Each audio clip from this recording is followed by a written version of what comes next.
ముందుగా ఏదైతే ఇన్నేళ్ల నుంచి పోరాటాలు చేస్తున్నామో అదేవిధంగా నిన్నగాక మొన్న కూడా అన్ని ఉద్యమ సంస్థలు, వ్యక్తులు, పార్టీలు, టీజేఏసీ అప్పట్లో ఉన్నది, మిగతా ఆర్గనైజేషన్స్ దాదాపు 30-40 సంస్థలు ఆర్గనైజేషన్స్ పనిచేసినాయి. కాబట్టి ఖచ్చితంగా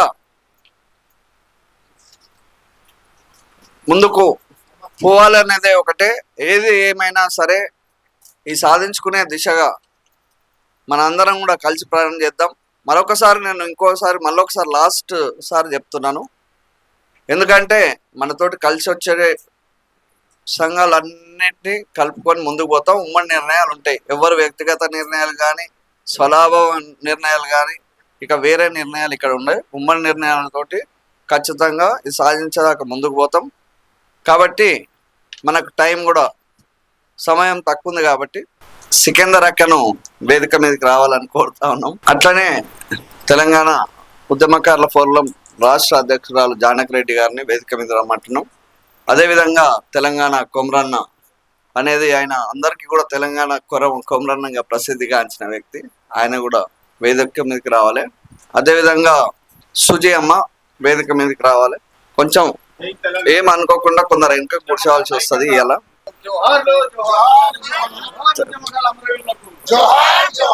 తెలంగాణ ఉద్యమకారుల కళాకారుల వేదిక యాదన్న, అట్లనే అంజలి కుమారి, సూదమల్ల అంజలి కుమారి వైస్ ప్రెసిడెంట్. ప్రధానంగా ఇవాళ అక్కగారు ఫుడ్ కమిషన్ మెంబర్ అయినటువంటి శారదక్క, అదేవిధంగా తెలంగాణ ఉద్యమకారిని, వారిని కూడా వేదిక మీదకి రావాల్సిందే కోరుతాం. కాబట్టి ప్రధానంగా ఈ సమన్వయ వేదిక అనేది ఎన్నో మీటింగ్లు పెట్టుకుంది. అదేవిధంగా వాస్తవ పరిస్థితులు చూస్తే 67 నుంచి కూడా కొత్తగూడెంలో మొదలైన ఉద్యమం 68, 69లో మనకందరికీ తెలిసిందే 369 మంది చనిపోవడం. అదేవిధంగా మలిదశ ఉద్యమంలో 1200 మంది అమరులు అయినారు. వాళ్ళ బలిదానాలు 69 ఉద్యమకారులు చనిపోయిన వాళ్ళు, అప్పటి నుంచి కూడా 69 ఉద్యమకారులు, 68 ఉద్యమకారుల స్ఫూర్తితోటి మనందరం కూడా పనిచేస్తున్నాం. ఇవాళ కూడా ఇంకా మనం 2026లో కూడా పనే చేస్తున్నాం. ఎందుకంటే అప్పుడు తెలంగాణ కోసం అందరం పనిచేసినాం. ఇవాళ తెలంగాణ ఉద్యమకారులు, అమరవీరుల కుటుంబాలు, కళాకారులు, మహిళలు అందరి కోసం కూడా పనిచేస్తూ ఉన్నాం. ఖచ్చితంగా మనం ఏదైతే ప్రభుత్వం చెప్పినట్టు, లేదంటే ఉద్యమ సంఘాలు తీర్మానం చేసినట్టు, ఉద్యమాల్లో పనిచేసిన వాళ్ళు, జైల్లోకి పోయిన వాళ్ళు, కేసులున్న వాళ్ళు, బైండ్ ఓవర్ కేసులున్న వాళ్ళు, వీళ్ళే కాకుండా క్రియాశీలకంగా పనిచేసిన వాళ్ళందరికీ కూడా ఆఖరి వ్యక్తికి కూడా ఇవ్వాల్సిందే అనేది ఈ ప్రభుత్వానికి మనం ఒక డ్రాఫ్ట్ ఇవ్వడం జరిగింది. కోదండరాం గారి అధ్యక్షతన అందరం కలిసిపోయినాం. ఇప్పుడు అతి త్వరలో మిగతా సంఘాలను వీళ్ళు పిలుచుకొని మళ్ళీ ఫైనల్ డ్రాఫ్ట్ కూడా ఇస్తున్నాం. కాబట్టి ఇవాళ కూడా కోదండరాం గారు, అద్దంకి దయాకర్ గారు కూడా మాట్లాడుతున్నారు. కాబట్టి ఈ దశలో ముందుకు కలిసే ప్రయాణం చేద్దాం. కొందరు కుట్రలో భాగంగా ఏదేదో మాట్లాడుతున్నారు, అవన్నిటిని కూడా పక్కన పడేయాల్సి ఇప్పుడు అందరం కూడా తీర్మానం చేసుకున్నాం.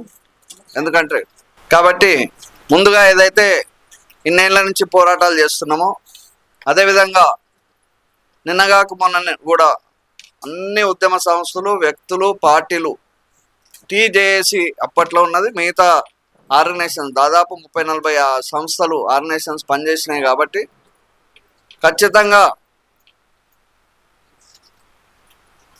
ముందుకు పోవాలనేదే ఒకటే.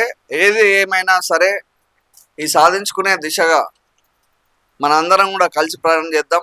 మరొకసారి నేను మళ్ళొకసారి లాస్ట్ సారి చెప్తున్నాను, ఎందుకంటే మనతోటి కలిసి వచ్చే సంఘాలన్నింటినీ కలుపుకొని ముందుకు పోతాం. ఉమ్మడి నిర్ణయాలు ఉంటాయి. ఎవరు వ్యక్తిగత నిర్ణయాలు కానీ, స్వలాభ నిర్ణయాలు కానీ, ఇక వేరే నిర్ణయాలు ఇక్కడ ఉన్నాయి. ఉమ్మడి నిర్ణయాలతోటి ఖచ్చితంగా ఇది సాధించేదాకా ముందుకు పోతాం.